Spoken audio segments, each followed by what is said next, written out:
So LaMelo Ball is undoubtedly running away with the Rookie of the Year award, and for me personally, he's playing a lot better than what I expected. And even Michael Jordan, who owns the Charlotte Hornets, has come out and said that LaMelo has vastly exceeded his expectations and he has adjusted to the NBA a lot quicker than what he expected.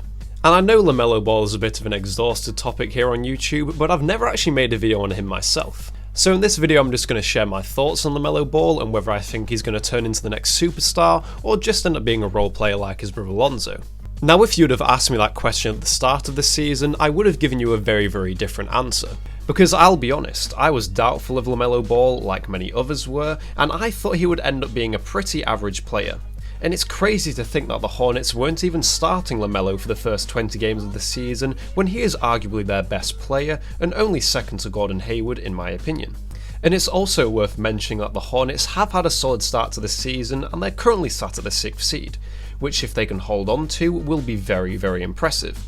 Because even though they have LaMelo and Gordon Hayward, who are both great players, their roster as a whole is relatively weak and I would certainly say they're overachieving. But now let's talk about LaMelo's game specifically and where he's actually surprised me. And starting with his shooting, this is an interesting area for LaMelo, because much like his older brother Lonzo, he has an interesting form to say the least.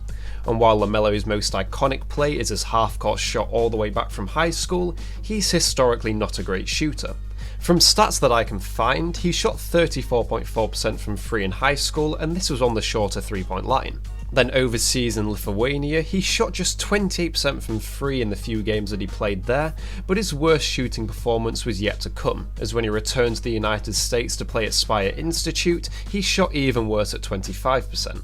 But since he's been in the NBA, he's been shooting like a completely different player.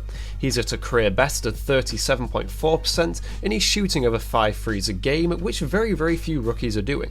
And although he's not made any big changes to his form, the few minor changes that he's made have clearly had a huge impact. And some of the threes that he's shooting are tough ones too, as he takes many off the dribble and not just catch and shoot.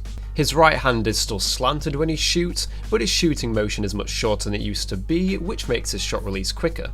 And honestly, I'm satisfied with how his shooting form is right now, because not every player is going to have the same shooting mechanics. Because just look at Larry Bird for example, he was by far the best player of his generation and his form was ugly at best. And so from what I've seen from LaMelo Ball so far this season, he could go on to be a really great shooter. But next let's talk about his passing, as he's been a great passer throughout his career and he's carried this right into the NBA. What has surprised me though is how accurate his passing still is and how many flashy passes he does. Because I think you could tune into a Hornets game any night and you'd see 1 or 2 passes like these from LaMelo. And what links into this too is the confidence that LaMelo is playing with, as he's not scared of attempting these types of passes like many rookies would be. And in 5 to 10 years time, I think that LaMelo could be one of the best passers in the league and I don't think that's even a long shot. Then another area that LaMelo has surprised me is his defense, as from what I'd seen before he entered the league, I wasn't too impressed. He was often very upright, didn't look very quick laterally, and quite frankly, it didn't look like he was really trying most of the time. But so far this season, he's averaging the most blocks among rookies, and he's looking like a really solid perimeter defender. Now he's clearly a long way off being the defender that Ben Simmons is, but they do have a lot in common, as they have a similar height and build, and LaMelo's quickness is almost on par with that of Ben Simmons. So I really believe that LaMelo could develop into the defender that Ben Simmons is, and it's well within his reach. And it's also worth mentioning that LaMelo's ball handling is just as good as I expected, and he's been a solid rebounder too, with him averaging 6 a game so far this season. So what does LaMelo actually need to do to take his game to that next level? And it's not as much as what you actually might think. Because he may only be averaging 15.6 points per game, but he's only taking 13 field goals a game and he's playing less than 30 minutes each game. And then when you look solely at the stats for games that he started in, then he looks more like a star. 20 points a game, 7 assists, 6 rebounds and almost 2 steals a game. Very impressive stats.